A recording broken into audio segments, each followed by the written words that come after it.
आम्ही काय ऐकत आहोत? आपण बादशहाला मुजरा केला नाही? मासाहेब, आम्ही कोणत्याही सुलतानाला मुजरा करणार नाही.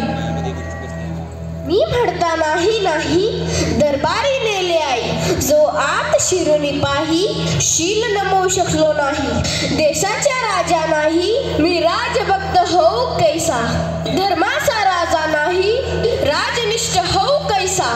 माते तू सांग, तात चरणातेही कापून ठेवी न मान.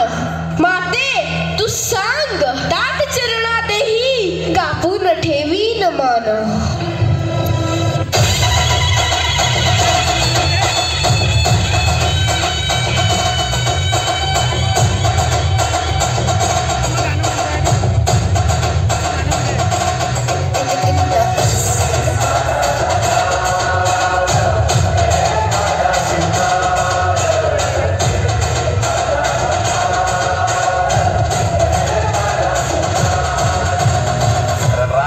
शिलेदाराने आमच्या रक्ताचा रंग एकाच. भगवा भगवा.